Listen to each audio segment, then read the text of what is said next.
The fifth kind.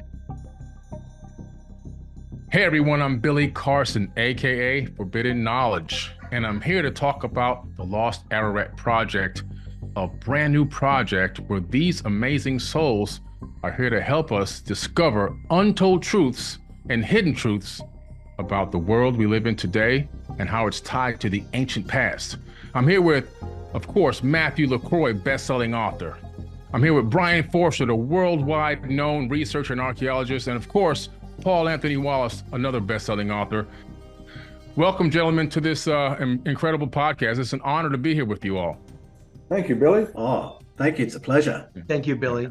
Matthew, you want to talk a little bit, let the people know a little bit about what got you so excited and why we're on this journey right now.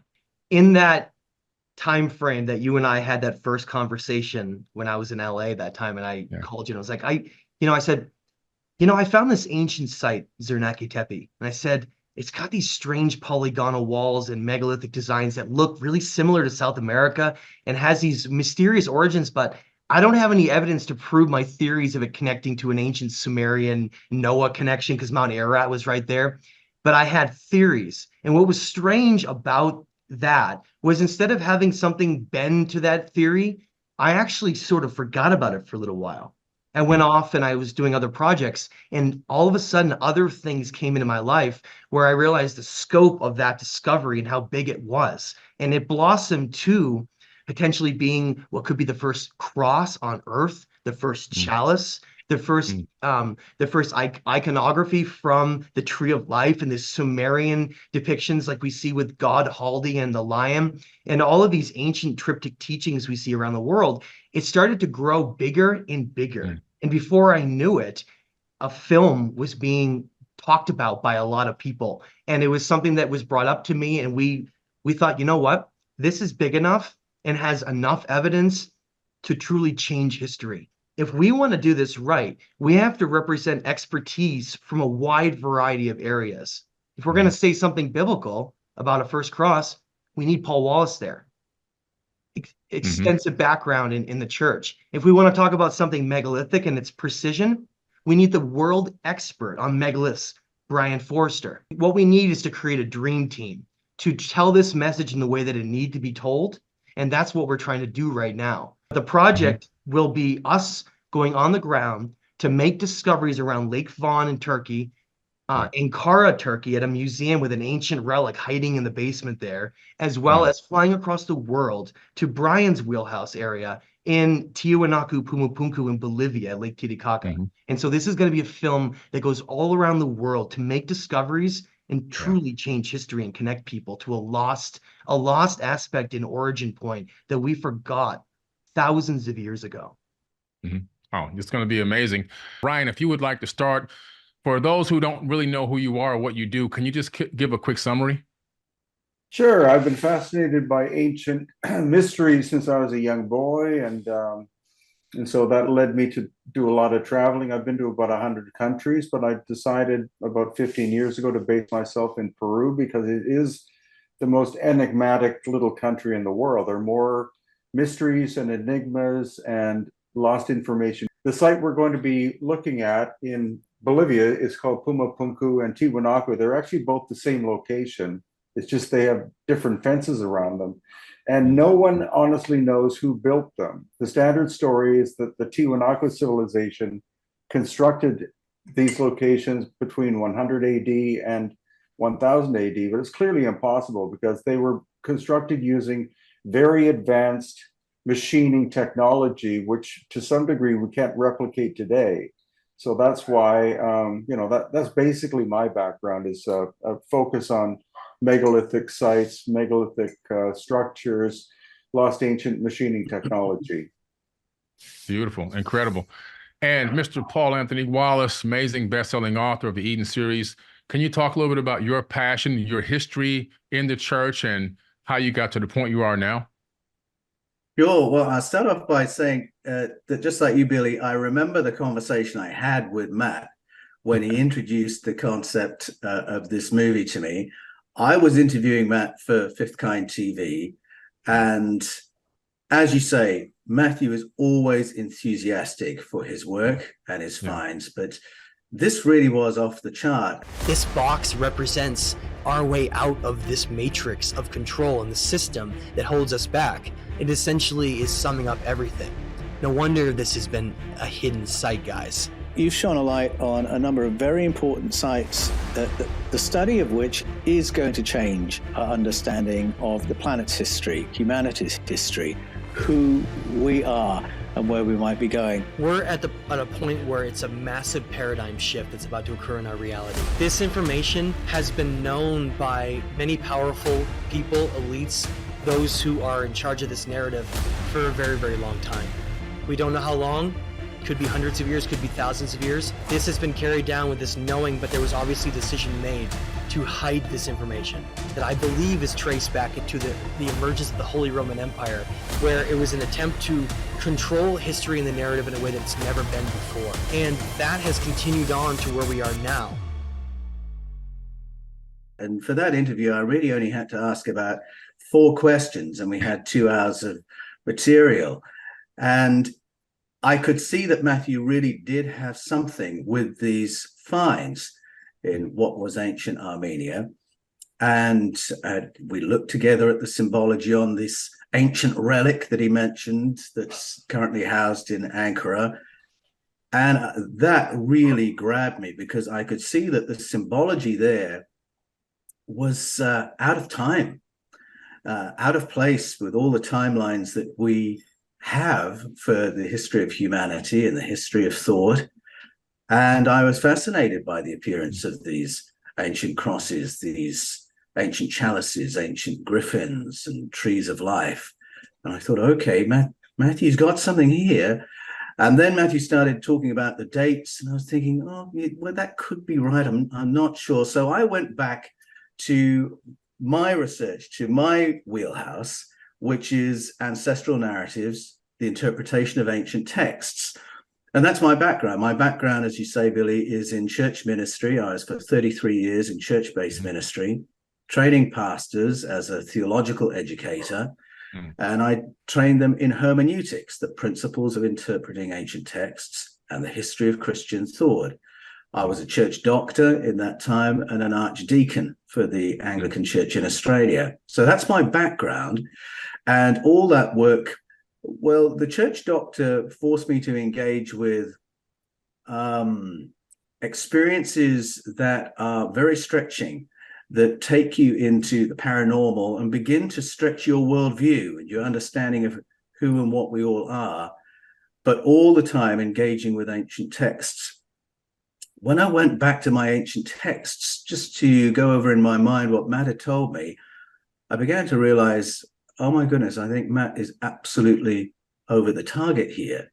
Because I think what a lot of biblical scholars have missed, and many others have noticed, but have to mention softly, very gently, is that we may have geographically misplaced the origins of many of our ancient narratives in the Bible.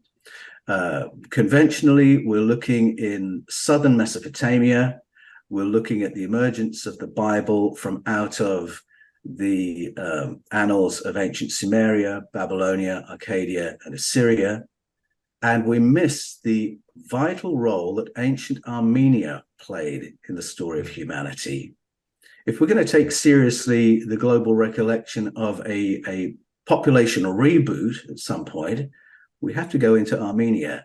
If we want to look at significant leaps forward in the human story, building with brick, iron technology, material science, we have to go to ancient Armenia.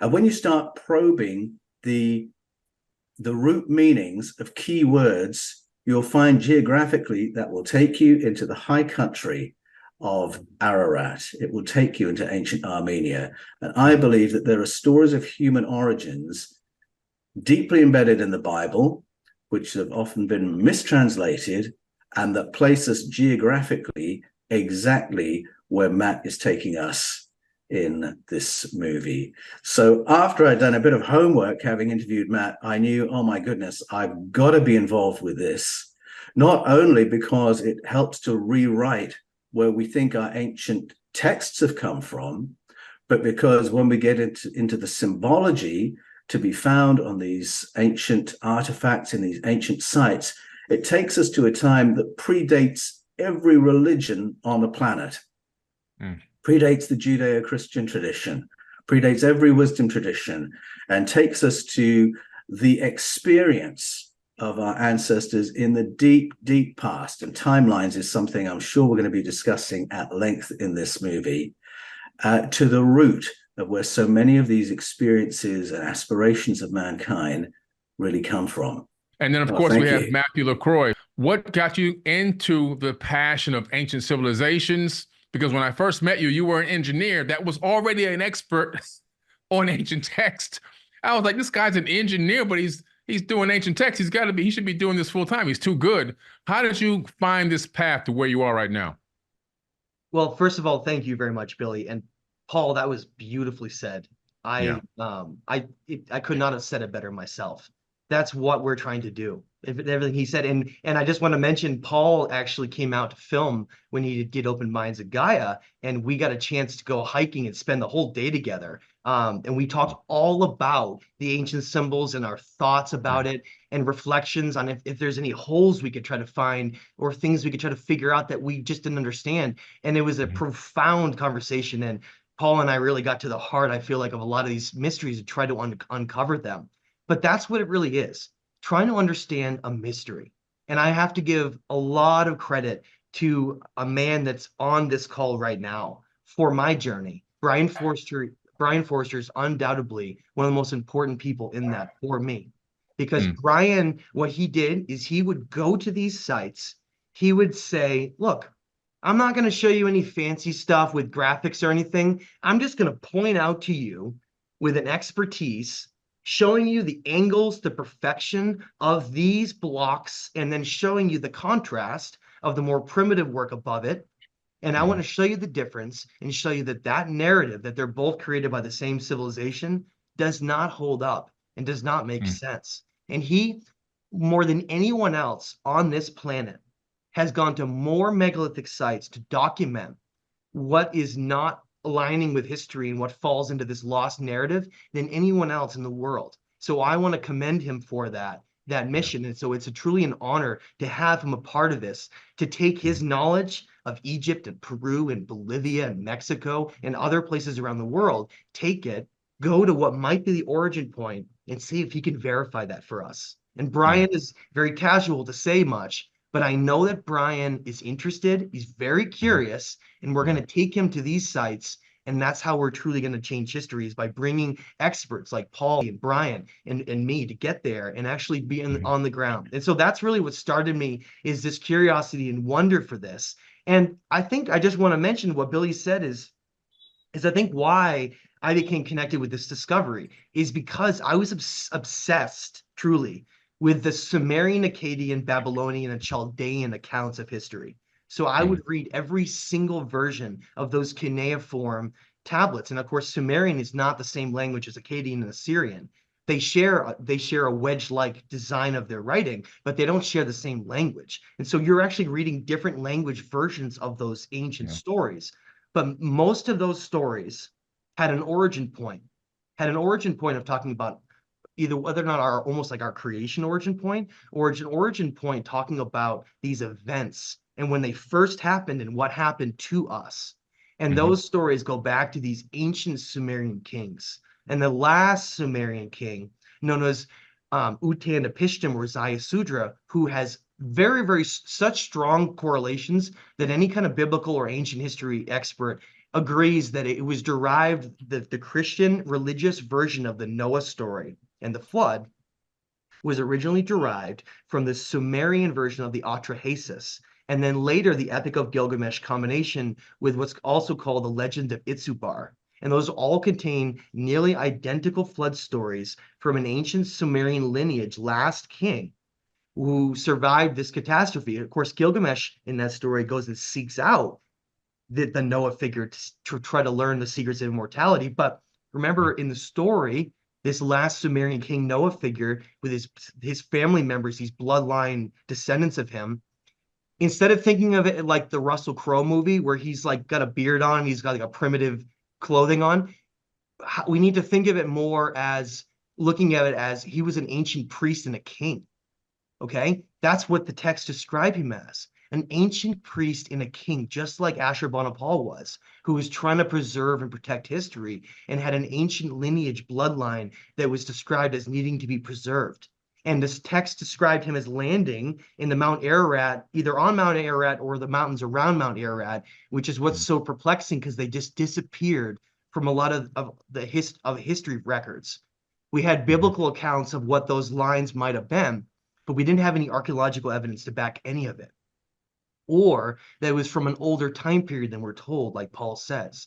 And that was when these discoveries, when I was going through looking at finding Kavis Tepe and Ionis Temple and Kef Temple and the underwater ruins under Lake Vaughan, that discovery became real because we had tangible evidence of those bloodlines written in basalt stone, cuneiform, in the stones, talking about the bloodlines, the ancient kings, the same depictions that with the winged gods like from Sumer, same depictions being lowered there. It all started to connect in a way where I realized this is huge.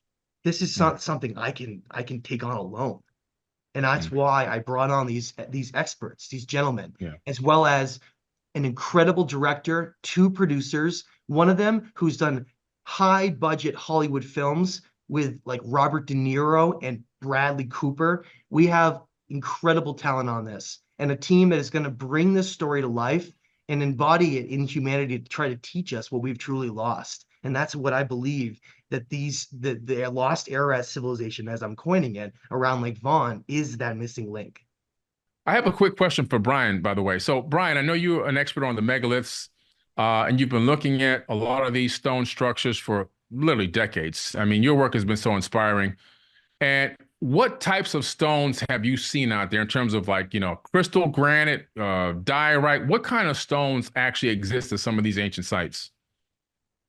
Well, I would say the predominant ones are basalt, which is a volcanic material quite high in iron. There's also andesite, which generally is located around the Andes Mountains, but can be located in other parts of the world. And granite is a very general term for a broad range of different stones like diorite and granodiorite and other stones like that, which you predominantly find in Egypt. So we're basically looking at volcanic stone that has a tendency to be high in quartz content and also in some cases iron as well. Very hard though, right, Brien? Like not a soft. And always hard. Always 6 to 7 out of 10 on the Mohs scale, where 10 is diamond. So you're talking stone that cannot be cut by anything less than advanced technology, like no bronze. We're wondering how Bronze Age civilizations could have been credited with doing any of that work, right? Well, true, exactly. That's the point. Right.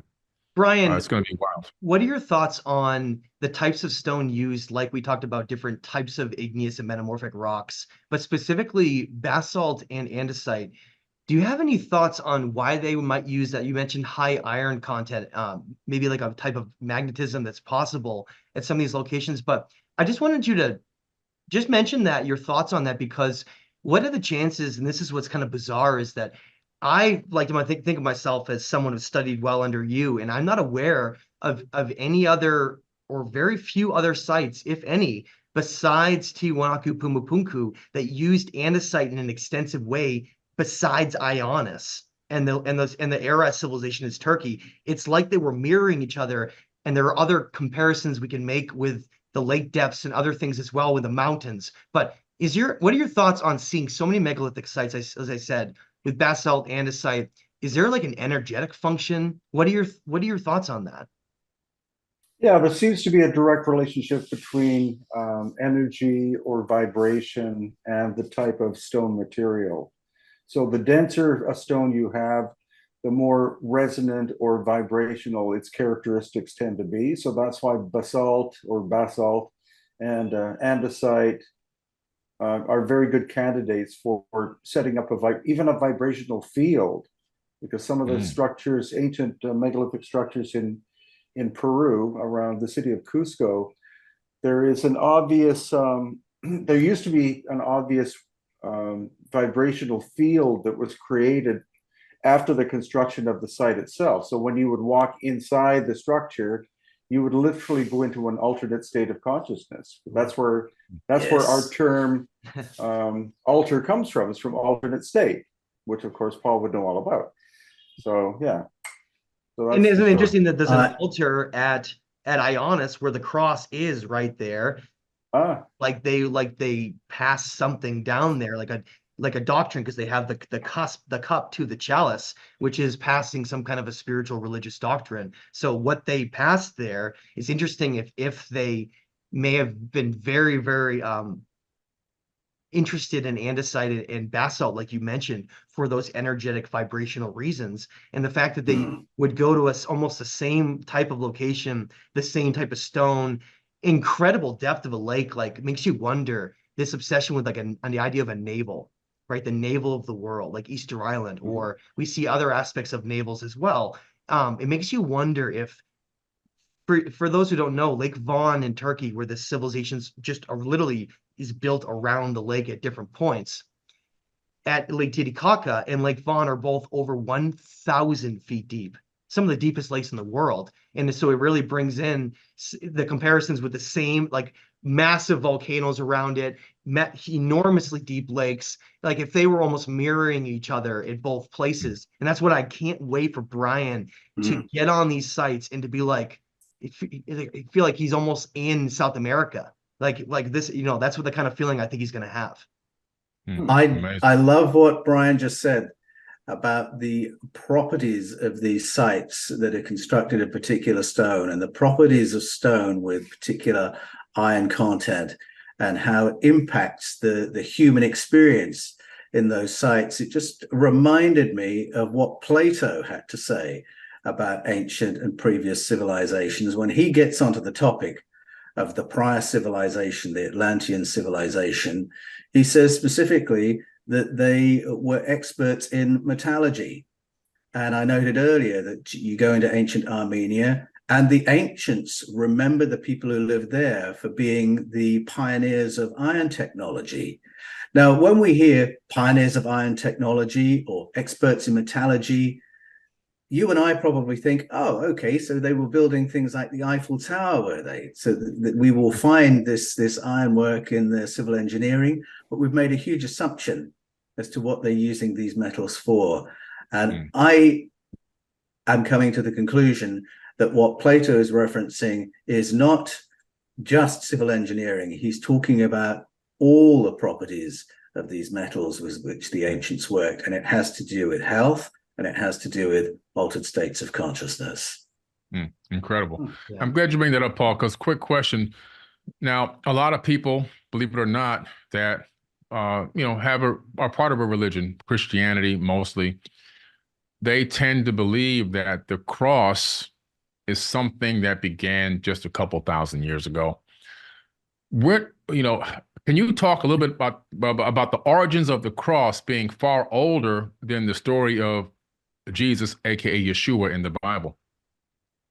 Well, I'll give us sort of a bigger context for it, because early in my career as a priest in the Church of England, I worked in a high church, Anglo-Catholic church, full of symbology and full of ceremony. So, I mean, there are types of church where there's no symbolism, there's no art, you're in a plain box. But this was at the other end of the spectrum. Everything was decorated, everything was symbology.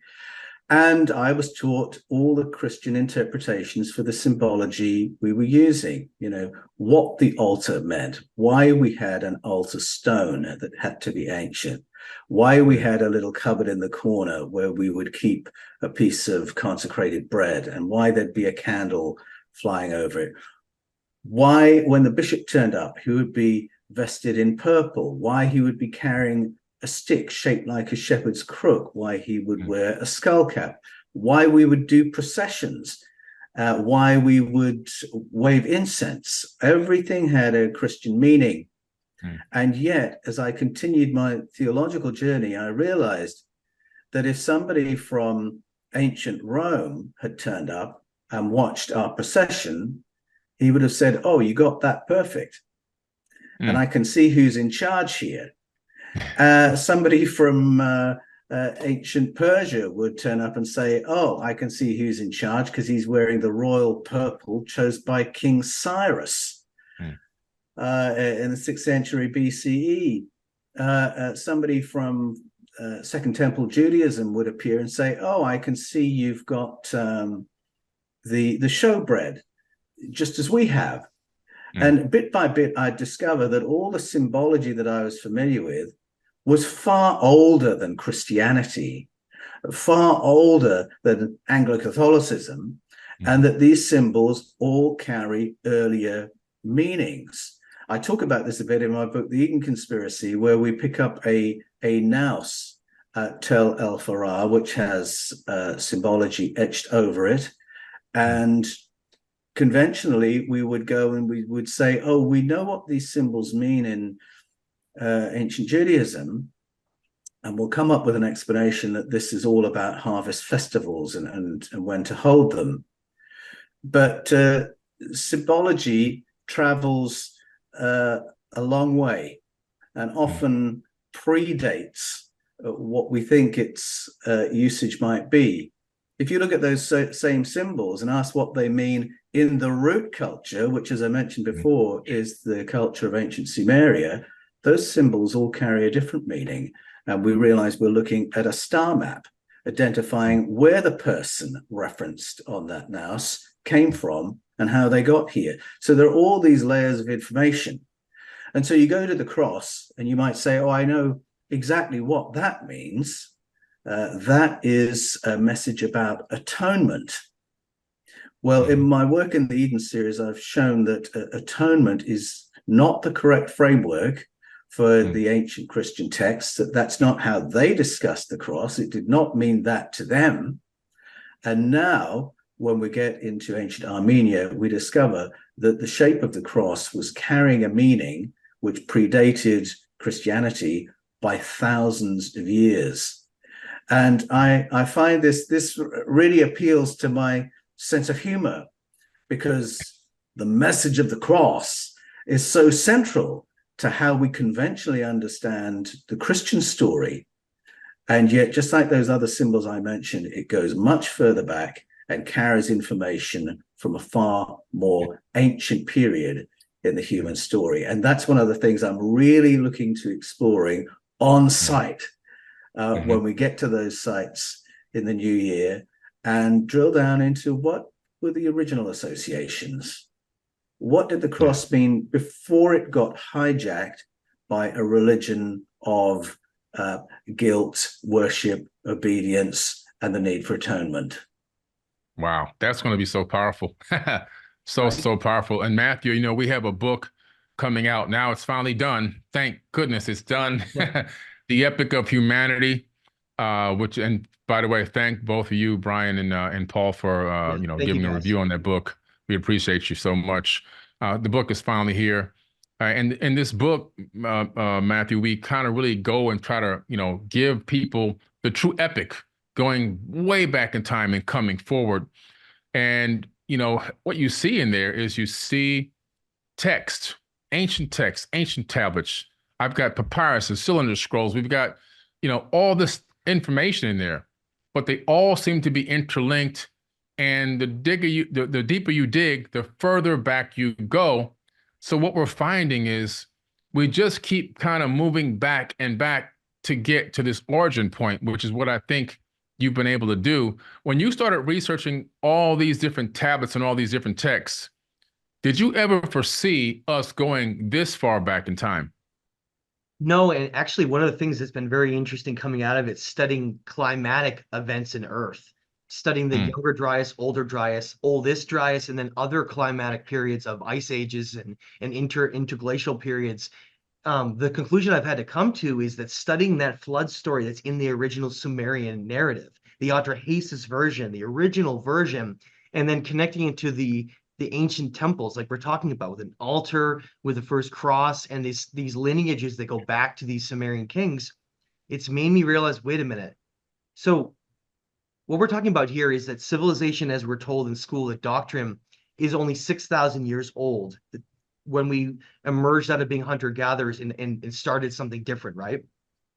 Mm-hmm. But wait a minute, though, there's a problem now, even in the sense of me connecting this to the Younger Dryas, because not only is that 12,000 years old, and not only are you doubling that, but I don't even believe that it's from that event either. Because what we're told, and what Paul is shaking his head, he knows over there, is that in Plato's the Timaeus and Critias, we know that Solon was told by the temple priests of Sais, he was told to them by Sanchez, said that there have been many, many destructions of ancient Greece and other civilizations. You Greeks only remember one deluge, but there have been many of water and fire. And the more we look back, the more we think, well, how many versions of civilizations have come and risen and then been subsequently destroyed? And what I've come to is studying Ionis, the andesite stone built there, comparing it across the world to Tiwanaku and Puma Punku, knowing where that time period exists and knowing that it, first of all, can't be younger than 12,000 years old because of the stonework, tools available, time periods, different things like that. And then saying, well, wait a minute, though. If Ionis is from an event after a great catastrophe and then it was built, it can't be right after the Younger Dryas because we don't see any emergence of an incredible civilizations after that. If anything, what we see after 12,000 years ago around the world is a more primitive reset, like Graham Hancock says, like species of amnesia, which means that it had to be another iteration of the flood, a complete other cycle. And when I started to dial it in and to think, wait a minute, so we had the Sumerian king list, the Uruk list of kings and sages, the ancient Egyptian kings list that come out, the Turin king list. We start to add those ages up. We add up the ages that are in Christianity with Enoch. We add up all of this. And what it tells us is that Ionis, in the state that it's in, being somewhat preserved, may be the oldest temple on earth, which is why that first cross is there. And I believe that it's well over 20,000 years. Well over. And I want to actually give you the number.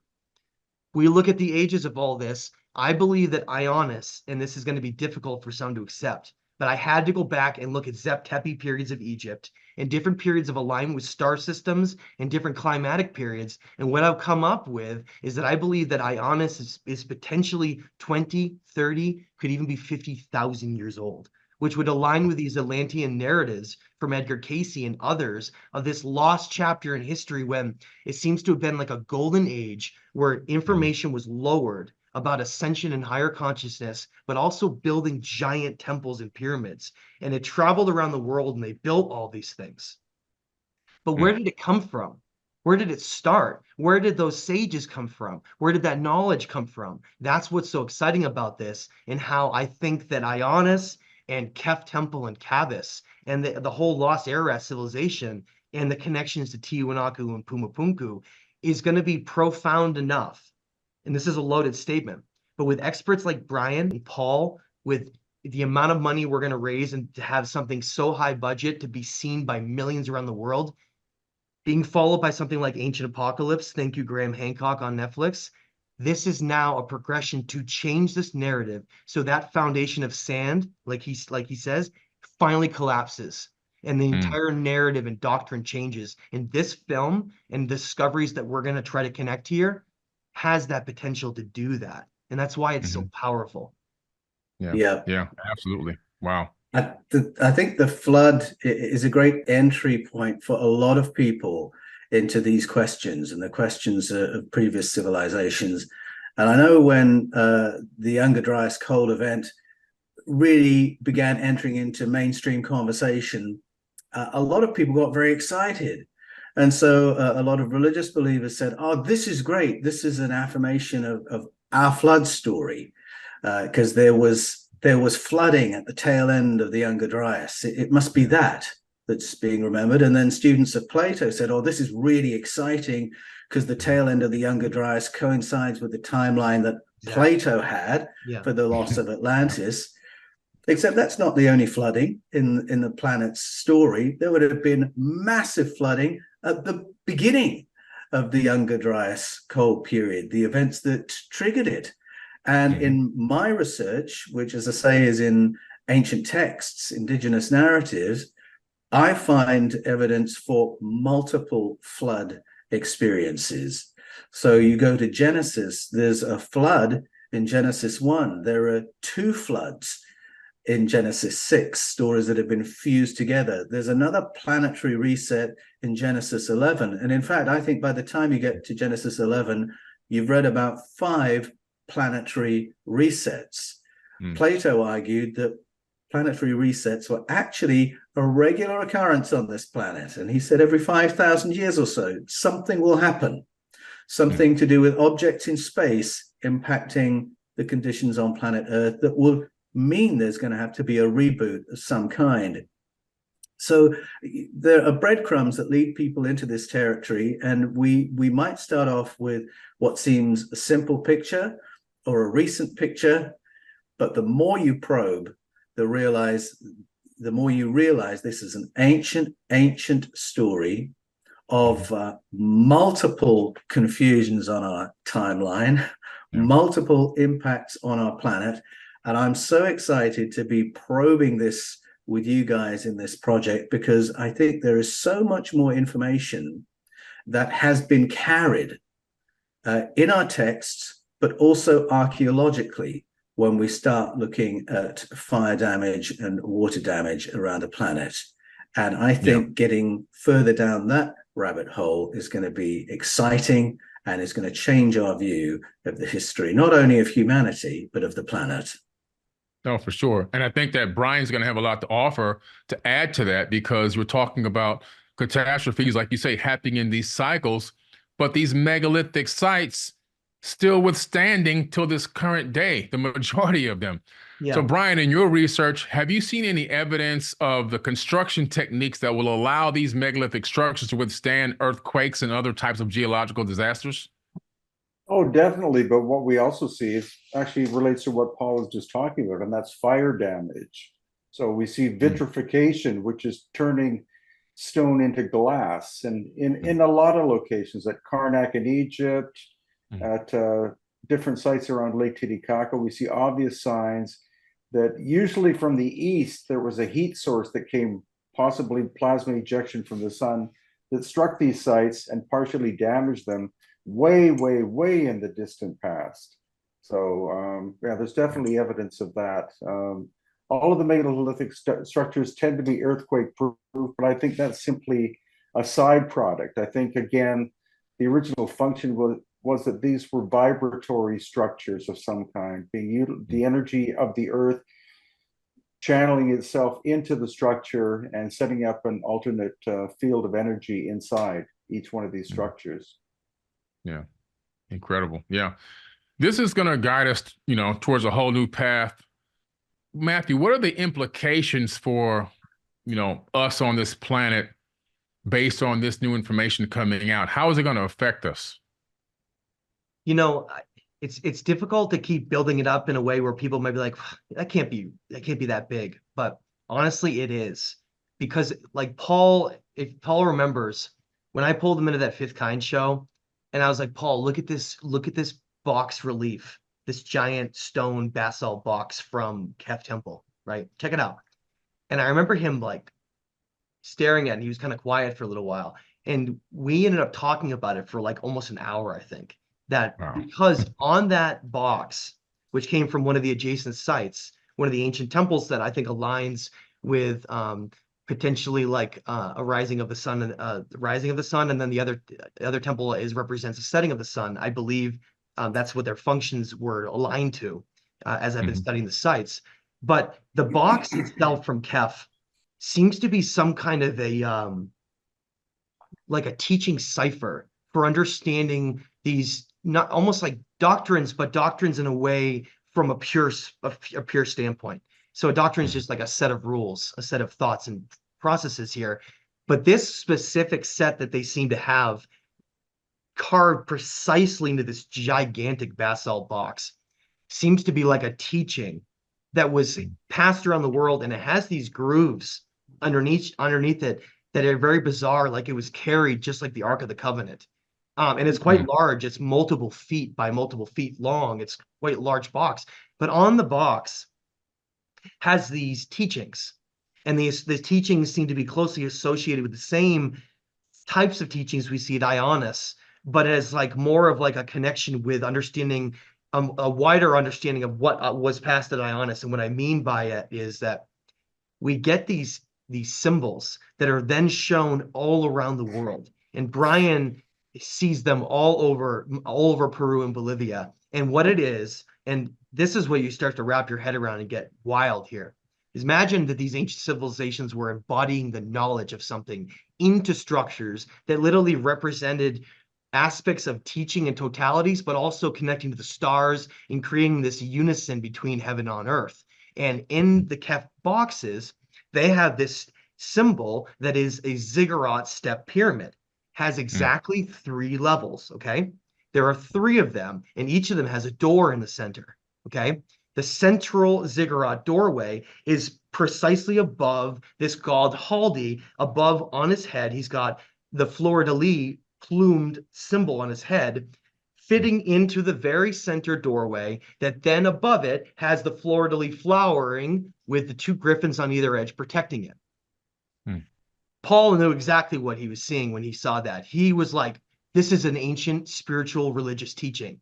It's literally not only teaching us about the doorways of energy for how to ascend to reach literally the highest state of energy we can, the highest state of consciousness. That's what those doorways represent. So the 3 represented what became in Christianity the triptych, or the Trinity, the Holy Trinity. And it represents these 3 aspects of us. And that if we learn to balance these harmonies of the left and the right side of us, this masculine, feminine energy, these different concepts of the totalities of what exists as the body, the soul, and the mind, if we can balance them, it showed this flowering of what we become like gods. And it was trying to teach us the path to divinity.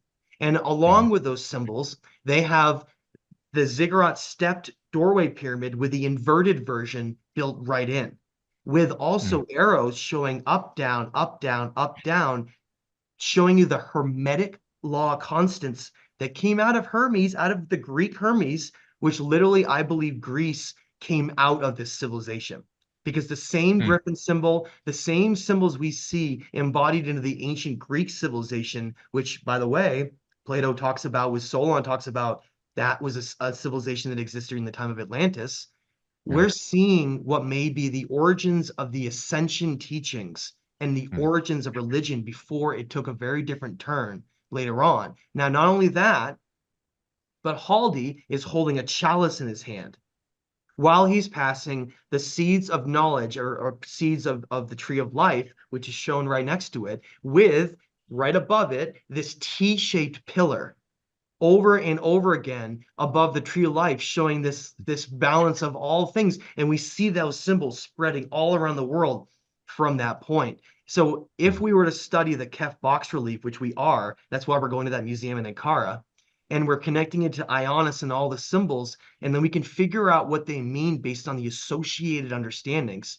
Brien knows that ziggurat temple symbol, if you combine the above symbol with the inverted version, becomes the Chicana of South America. It is the exact same symbol, but they added more levels than the original 3. All the symbols that we find at Tiwanaku and Puma Punku are the same versions, but slightly altered with their own like take on it. And that's what is just very profound, because so many people think, well, we don't really know what these mean. We're kind of think this means this, or we have an idea that the indigenous groups believe this. But what if you found the cipher and origin point of all of it? And then all the symbols around it have the same depictions that we can put like a key in a lock and turn it and open something.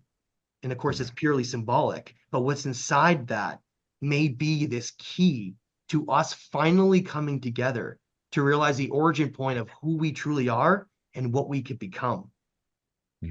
Absolutely. So powerful and well said. Paul, what are your feelings on this, how this is going to affect us and change the world, these discoveries that we're going to bring forward? I am so looking forward to sitting down in front of that basalt box Me too. because just to echo everything that Matt just said, when Matt introduced me to it, I was just rooted to the spot, because I realized what we're looking at. It's like it's like a time capsule. It's like a message from beyond, and the symbology on it, it's the story of everything. It's the story of who we are. It's a story of a moment in history. It's a story about our potential. Everything is wrapped up in that box. And I agree with Matthew that the heart of every ascension tradition is there on that box.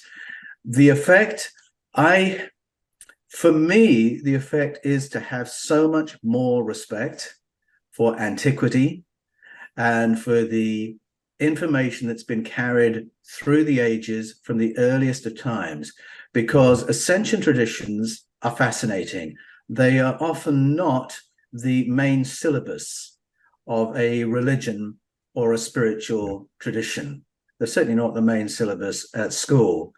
And the story of human migrations, human conquests, the stories of empire, it's difficult to tell those stories without having at the same time to talk about the suppression of ascension traditions, the suppression of shamanic knowledge, the suppression of indigenous story. And yet somehow these ascension teachings survive, and they keep re-emerging.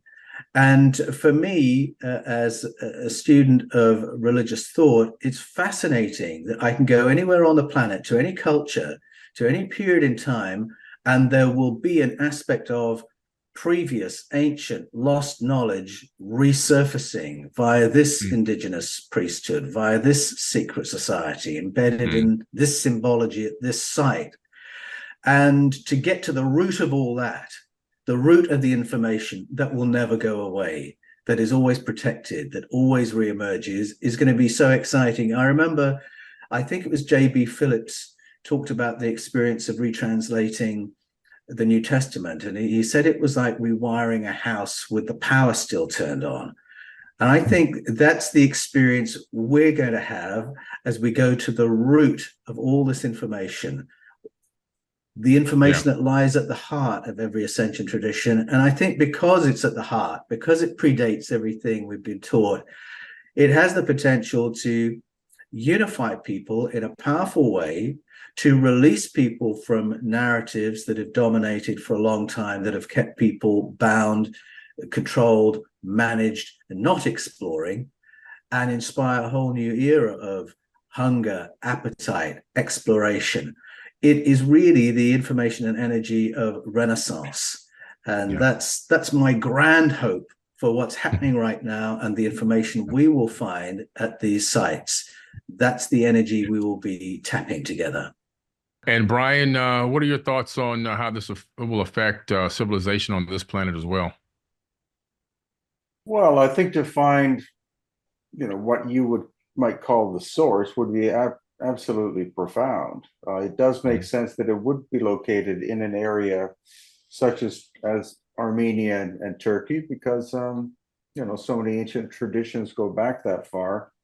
I'm eager to do a comparison of the symbolism between what is located around that part of the world and what we find in Tiwanaku and Puma Punku. I've seen a few photographs that show from Matthew that show very striking similarities.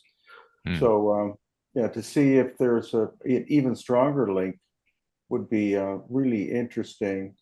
And just to go to a site that is relatively similar to what I've seen in different parts of the world, but possibly even older, would be absolutely profound.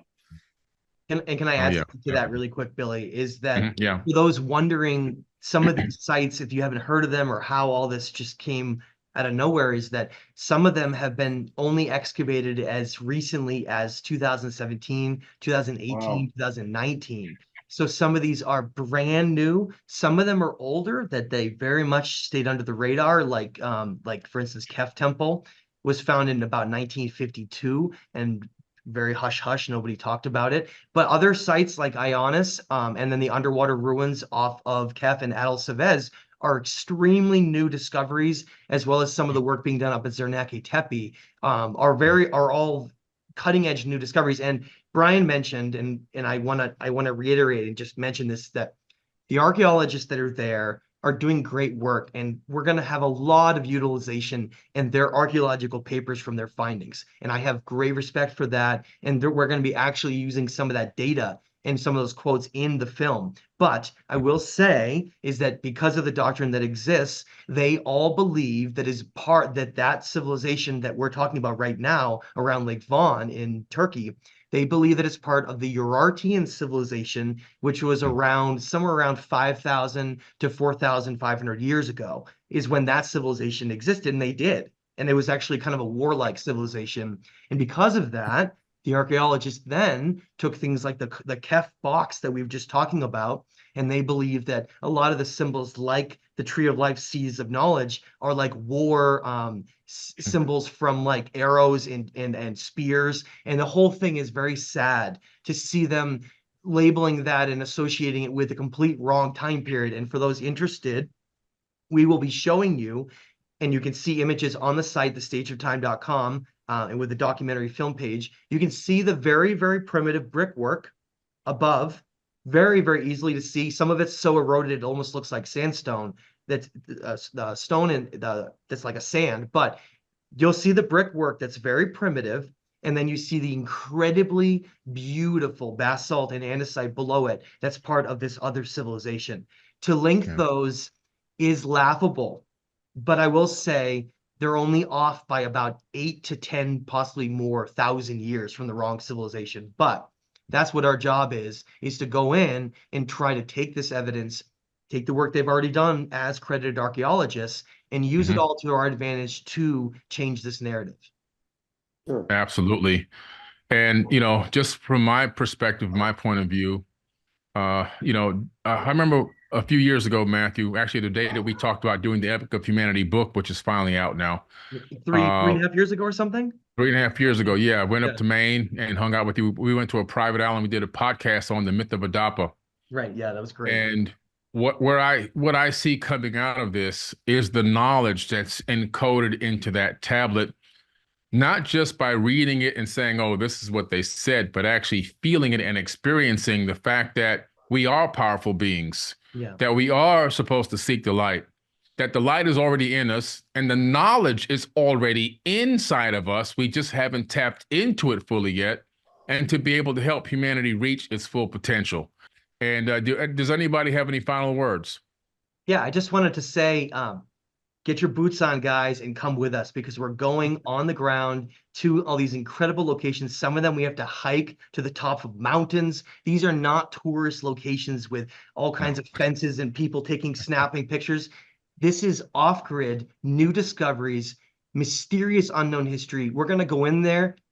Some of it could be dangerous. We're going to be having underwater filming under more than 100 feet underwater in Lake Van. These megalithic walls.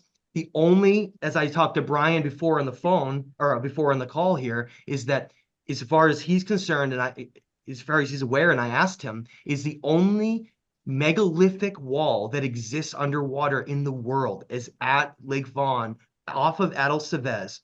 We're going to be hiking to the top of these ancient temples. We're going to be discovering history. And so be a part of that, because that's what this is all going to be. We're going to have lots of photographs along the way, documentation. And so we're going to bring you all in. You're going to see how that process unfolds with us all making these discoveries and then coming together for a film that's truly going to be incredibly powerful to change the world. Yes, yeah, absolutely. I love what you both just said, Billy and Matt, because people will be sharing a process with us. This is not going to be like a dry documentary. This is how it is. Here is an alternative timeline, bumping up against each other, exploring together, comparing ideas together. Of course, individuals never agree 100% on everything. So because of that, we're going to be teasing out the implications of what we're seeing, challenging each other on our interpretations. And I think that's going to be a whole lot more fun than some expert standing behind a lectern saying, this is how it is, everybody. And that is going to make it a really dynamic experience. People will be sharing our discoveries in real time, as it were. as they see us on these sites and having these conversations.